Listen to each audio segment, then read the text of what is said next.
Welcome to week 5 out of 6 of the Quality of Attention Summer 2020 online class. I'd like to pay homage to the Triple Gem before beginning my Dhamma talk. Namo tassa bhagavato arahato samma sambuddhassa. Namo tassa bhagavato arahato samma sambuddhassa. Namo tassa bhagavato arahato samma sambuddhassa. Buddhang Dhammang Sanghang Namasami.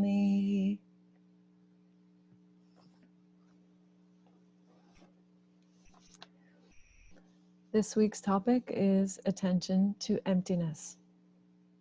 And it follows on last week's theme, which was attention to karma. So last week we discussed this phrase that is very commonly seen in the Pali Suttas, yoniso manasikara, typically translated as wise attention or careful attention. The Vipassana Research Institute translated as causal attention. And perhaps that is beginning to give us a hint of the connotation of this phrase, because that first word, yoniso, yoni, it means the womb, a woman's womb. And so perhaps this phrase is a kind of attention to the origin, or more broadly, to be fully present with our experience and the underlying principles of that experience. So one of the underlying principles of experience is karma, as we discussed last week, and another one of those underlying principles is emptiness. So first, perhaps it's helpful to make a distinction between emptiness and impermanence. Impermanence means that things are changing, simply, that they are changing, that they are fleeting. And emptiness, however, is a bit more specific. And the principle of emptiness is a descriptor of how things are changing, or in what direction they are changing, or on what basis they are changing.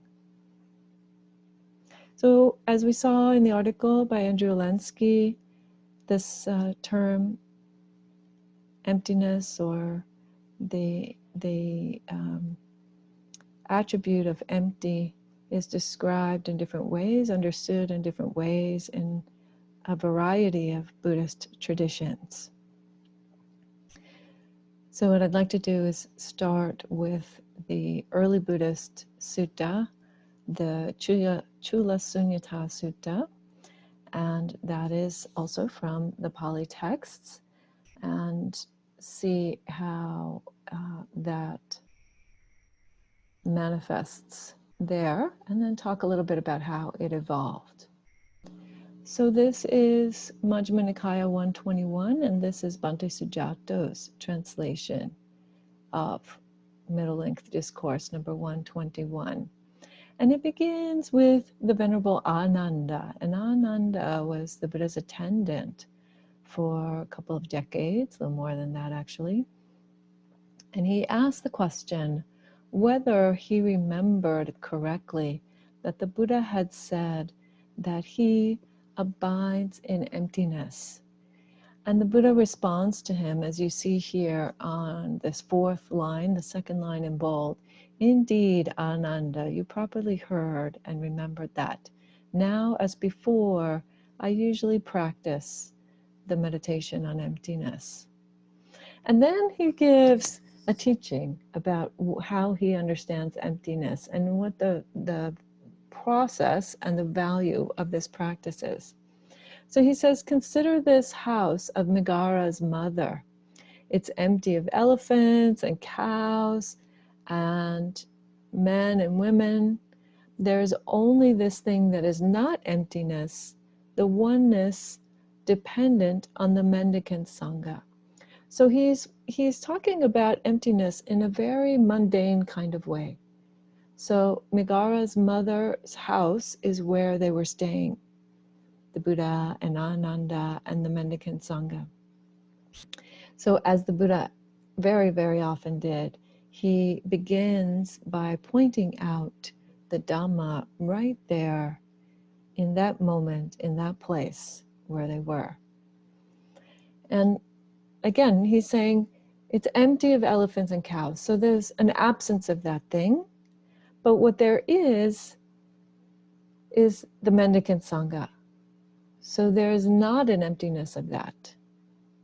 And then he goes on and he says, in the same way, a mendicant, or we could say any practitioner, ignoring the perception of the village and the people, focuses on oneness. Focuses on oneness dependent on the perception of wilderness. So the wilderness surrounding Megara's mother's house. And their mind becomes confident and settled in that perception of wilderness. So this is an interesting meditation instruction that the Buddha is giving us quite directly here. So turning the attention away from the detailed aspects of experience, such as the details of the village, of the house, of the people who are present. And then focusing instead on the larger environment, the larger container, if you will, in which those things reside. So it's a withdrawing the attention from one aspect, from the more detailed aspects, and focusing on the interconnection in the bigger picture. In the bigger picture. And to be sure, he's not talking about a oneness that ignores the fact of difference. He's merely saying that there is an integration that can be perceived when we step out into the bigger picture. And then the Buddha proceeds, and I'm not going to go through much of this, but I just want to say he goes through various ways of doing that, various levels of withdrawing the perception of one kind of experience and turning the perception to another larger aspect or more universal aspect of that experience. And so this then proceeds through various states of very profound meditations. And so finally he gets to this, however. He says, they understand this, the practitioners who are doing this kind of meditation. They understand this field of perception is empty of the perception of earth. It is empty of the perception of the dimension of infinite space. There is only this modicum of stress. And the stress is oneness dependent on the dimension of infinite consciousness. So again, another level of even more vast field in which that previous perception was taking place.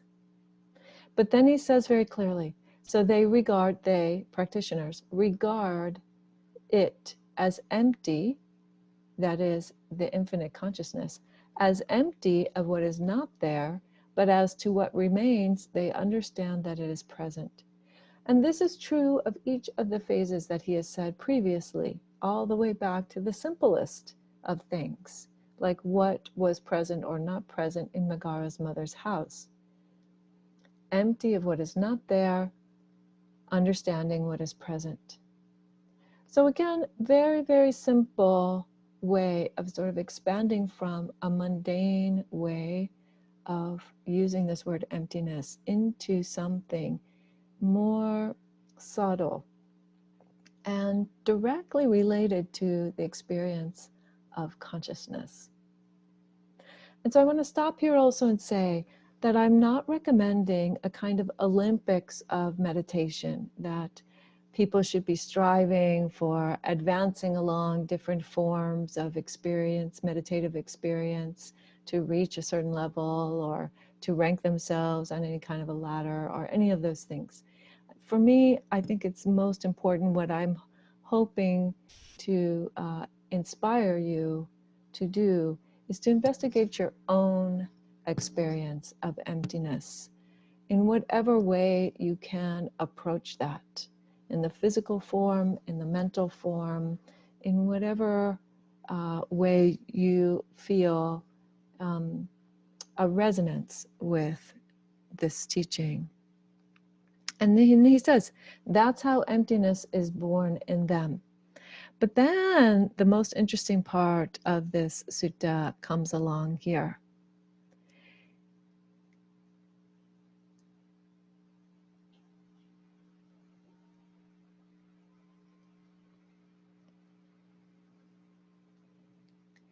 Just give me just a moment. I'm going to get all the way to the last state.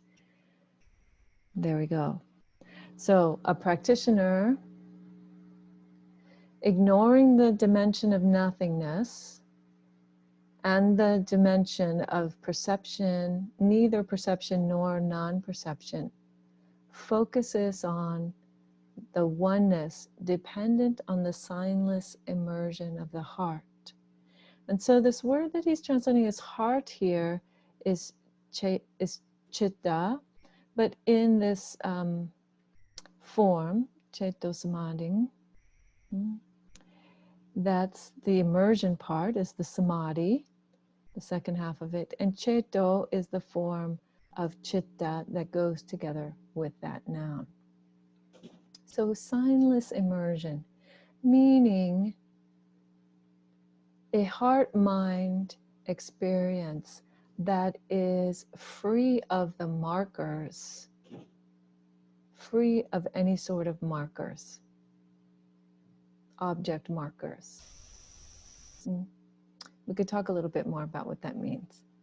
And then again, he says, their mind becomes eager, confident, settled, and they understand, and this is the next step, the most important step I would suggest, even this, I'll add the word profound, signless immersion of the heart-mind is produced by choices and intentions.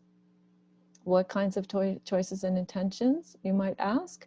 Well, very specifically, the intentional direction of the mind, such that our attention goes to one place or another, or is withdrawn from one place or another.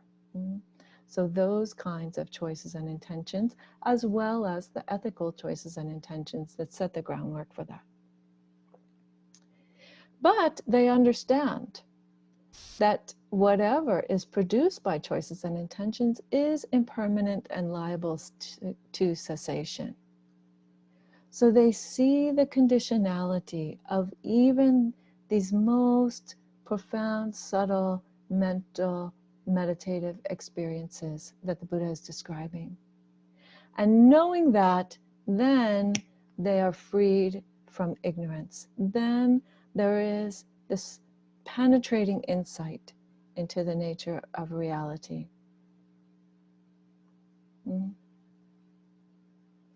So this is the pointer that we see within the Shorter Discourse on Emptiness, where the Buddha is mentioning the conditionality of experience and the awakening to the conditionality of experience as awakening to reality. So there's more to this sutta, and it's quite interesting, but relative to our topic today, I think we'll stop right there.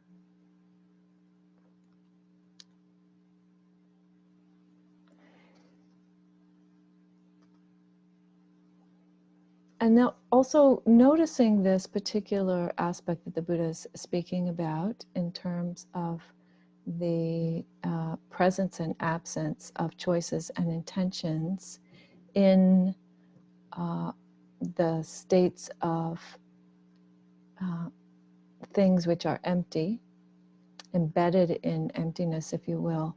It also perhaps gives us another context for kamma. So kamma is one of those. Kamma is the principle by which those choices and intentions play out. The results of those choices and intentions become manifest. And however, that is happening within an innumerable number of other sets of choices and intentions and causes and conditions, such that we cannot accurately predict necessarily what the karmic outcome of a particular act or of body, speech, or mind will be, because it goes into this much greater container of emptiness. And the other thing we would notice is that this also has a very clear implication of non-self. And by non-self, we mean literally exactly that. There is not an independently, permanently arising or present self. That is a mirage. That is something that we impute onto the state of causes and conditions from moment to moment.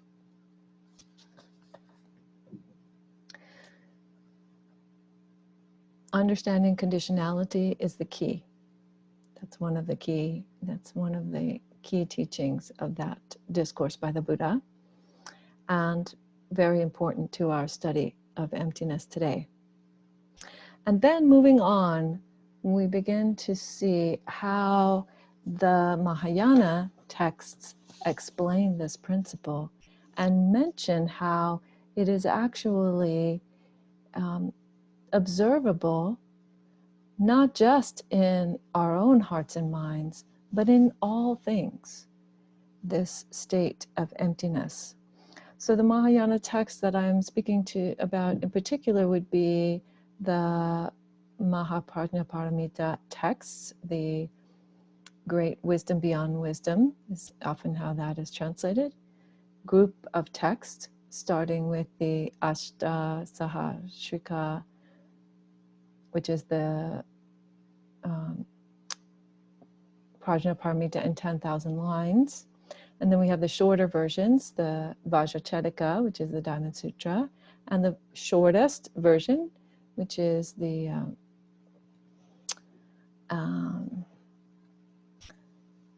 Makahanya Haramita Shingyo, is how it's said in Japanese. And that's the Heart Sutra. And what the Heart Sutra says at the beginning, toward the beginning, it's a conversation, as it's recorded. It's a conversation between Avalokiteshvara, the transcendental bodhisattva of compassion. So the face that we put on the energy and activity of compassion in the world. And Avalokiteshvara is speaking to Shariputra, one of the Buddha's foremost disciples. And Avalokiteshvara says, form is emptiness, emptiness is form. So this takes it a step further. So the Buddha was saying, when we see an absence of form, that is one kind of emptiness. And perceiving the oneness of things is one way in which we withdraw our attention from form and move into these subtler states. And then the Mahayana is going a step further and saying, yes, but form is also emptiness. meaning form is also conditional. And by form, we mean things like our bodies, or like the plant behind me, or the house that I'm sitting in, or the planet Earth, or any number of other material things. So they too are conditional. They too are present only because the causes and conditions that are necessary for their presence are gathered. And when those causes and conditions are no longer gathered, then those things cease to be present. So a human being is very much like that. If I don't have enough water, or enough food, or enough a proper temperature, enough shelter, any number of things, then this body and mind will cease to be sustained. And then I die, and this body decomposes, and the consciousness ends, and the karmic stream goes on. So that is the first part of the phrase. And then the second part of the phrase, emptiness is form. So what this is saying is that form is an expression of emptiness as well. That the physical world we see is arising, and we say arising in the sense of, you have to hold that word lightly, but let me finish the sentence, is arising as a function of, as a manifestation of conditionality, emptiness. So when we say arising, it's a mere appearance of existence. It is so fleeting that we cannot truly say that it fully exists or that it fully does not exist. And this is extremely consistent with the early Buddhist teachings. This is not a concept new to new from the Mahayana. In fact, that was one of the ways that the Buddha described the middle way. So the middle way can be described as the middle between mortification of the body and indulgence in sense pleasures, or it can be defined as the Noble Eightfold Path, or it can be defined as the middle between affirming existence and denying existence. But there's some space in between where causes and conditions can constellate momentarily in a very fleeting, ungraspable way. And that is how we live. And the sutta goes on, the Heart Sutra goes on to say that the same is true for perceptions, formations, and consciousness, perceptions, feeling, formations, perceptions, and consciousness. So the other four of the khandhas, the other four aggregates, and many other things. The whole sutta is about the emptiness of all things.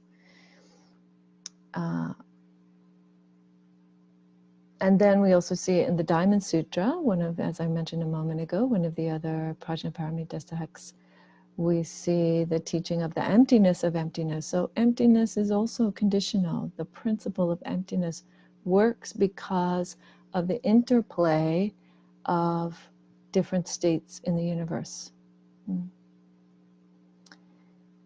And finally, in chapter 28 of or section 28 of the Diamond Sutra, we see this lovely line that when a practitioner gains the patient acquiescence in dharmas that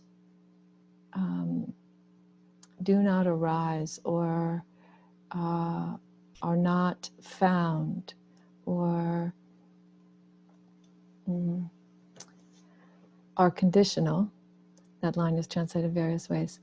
When a practitioner gains the patient acceptance of that, when we find our peace with that, with emptiness, with the non-production of dharmas, all things, all phenomena, then that is the highest wisdom.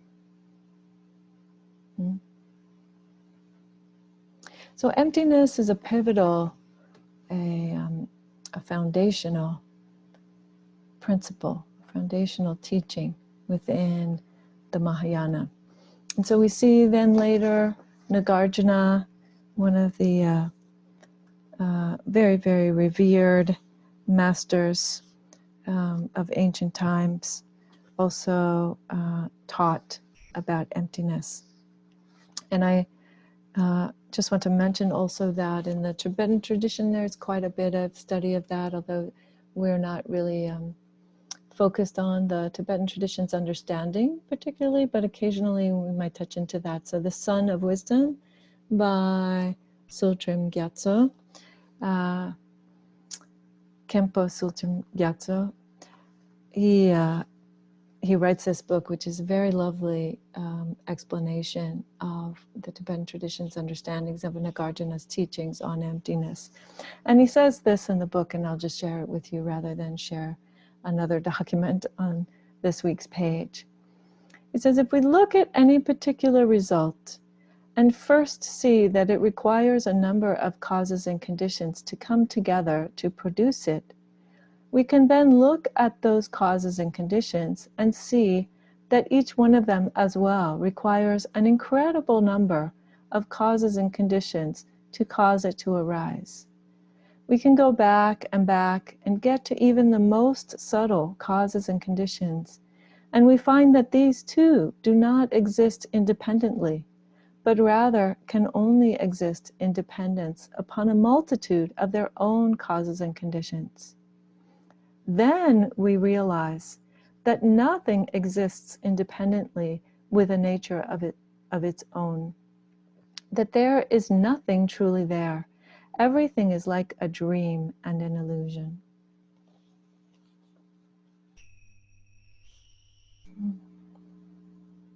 So each instant of our experience is the way that it is because the causes and conditions are present for it to be that way. And I'll give you an example, a very simple metaphor of how we can see the consequences of that. So when I lived at Empty Hand Zen Center in New Rochelle, New York, we had a variety of altars on the main floor. That was the public area of the building, and lots of little tea lights at each one of these altars. And so in the morning, I would come downstairs and light the tea lights at each one of the altars. So I walked around with a little box of matches, and I would approach the altar and I would light the tea lights and then move on to the next altar.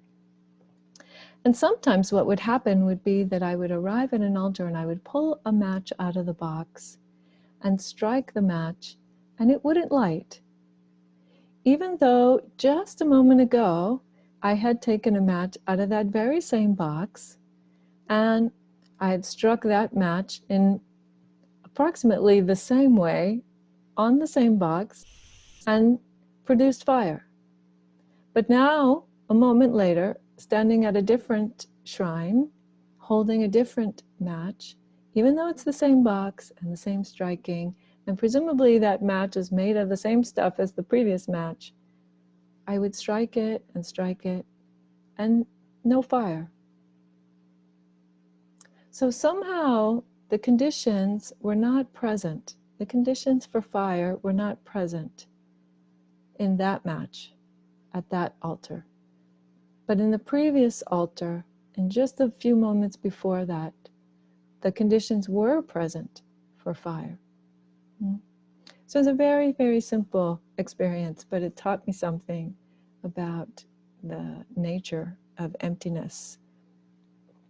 So why is it important for us to see this? This is a good question to ask at this point. What's the practical nature of emptiness?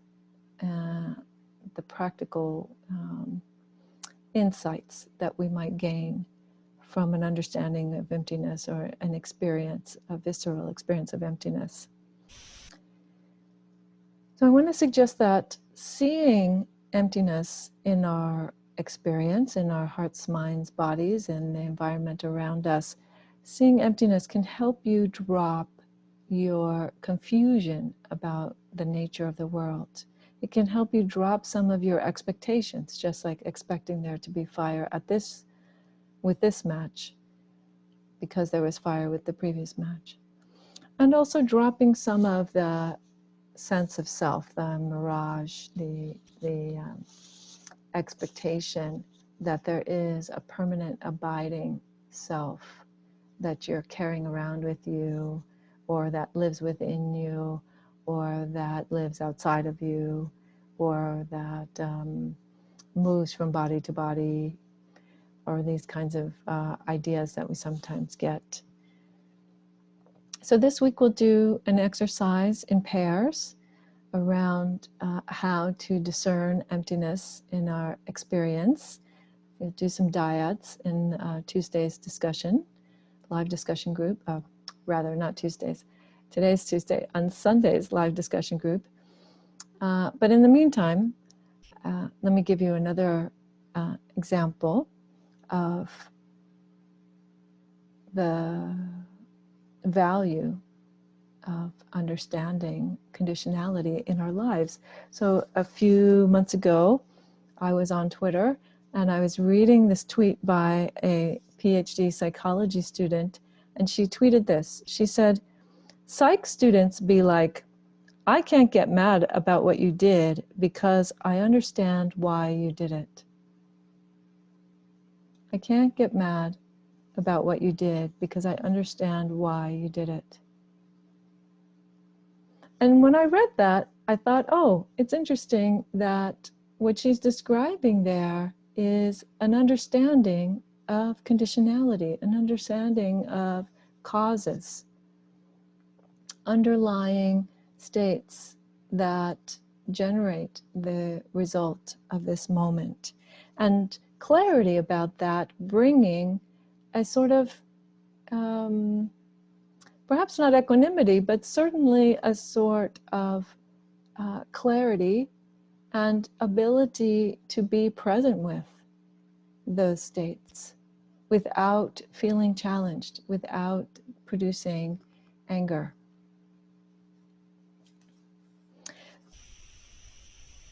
So I would suggest to you that a deep experience of emptiness will completely shift your relationship to yourself, to others, to the world that you encounter.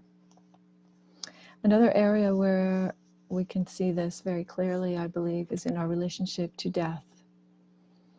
The conditions come together at some point, and then they are such that we die. That is a given. If you are born, there is some point at which you have to die. Or another way to look at it is the conditions for continuing to be alive cease to be present. And therefore, alive is no longer the case, and dead becomes the case. When I was a chaplain in the hospital and in hospice, I often heard people say that they felt that a particular death of someone in their family or someone they knew was untimely, that it happened too soon. We lost that person too soon.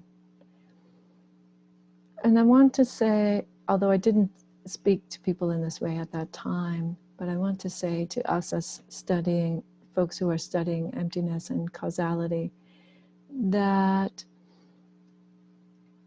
from the perspective of Buddhism, that's not literally true. It was exactly the proper time because the conditions were such that death happened. But what it does mean, what is true about that statement, is that they weren't prepared. They didn't see it coming. They didn't expect the causes and conditions for death to be present at that time. And this can happen to any one of us. It's not a criticism. It's merely pointing at a kind of assumption of continuity that we carry around, or perhaps a desire, even without the assumption, knowing that people are going to die, we still carry around perhaps a desire for that not to be the case. So I want to tell you a story about death that I think really throws this into relief. And in order to do that, I'm going to go ahead and share my screen one more time and tell you about this story of a merchant in Baghdad. There was a merchant in Baghdad who sent his servant to the market to buy provisions, groceries, and whatnot. And after a while, the servant came back, all white, pale, and trembling, and said, "Master, just now when I was in the marketplace, I was jostled by a woman in the crowd. And when I turned, I saw that it was death that jostled me." So interesting that this page begins by saying the speaker is death. So starting again, let's see if we get a different experience of it. Death says, quote, "There was a merchant in Baghdad who sent his servant to market to buy provisions. And after a while, the servant came back, pale and shaking, and said, 'Master, just now when I was at the marketplace, I was jostled by a woman in the crowd. When I turned, I saw that it was death that jostled me. She looked at me and made a threatening gesture. So now lend me your horse, and I will ride away from this city and avoid my fate,'" the fate of being taken by death. So this is again the servant talking, or the death quoting the servant talking. "I will go to Samarra, and there death will not find me." So the merchant lent him his horse, lent the servant his horse, and the servant mounted it, and he dug his spurs into its flanks. Poor horse. And as fast as the horse could gallop, he went to Samarra. And then the merchant went down to the marketplace, and he saw me meaning death, he saw me standing in the crowd, and he came to me and said, "Why did you make a threatening gesture to my servant when you saw him this morning?" "That was not a threatening gesture," I said. "It was only a start of surprise. It was only me being startled.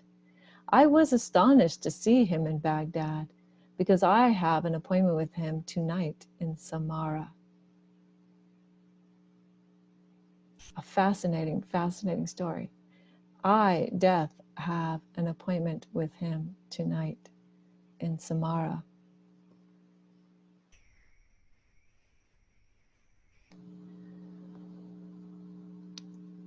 So there are many very fascinating aspects to this story, and you might be interested to click through the study guide after you've read it a few times, read the story a few times. And we might, in fact, discuss this at discussion group on Sunday. But one aspect in particular that I'd like to draw out is the desire to flee from death, and also death's surprise at finding him in Baghdad. So that he has plans, the servant has plans on living, on continuing to see tomorrow and tomorrow and tomorrow, most likely. And death has plans to take the servant in Samarra that evening. And both of their plans, seemingly, according to this story, could change.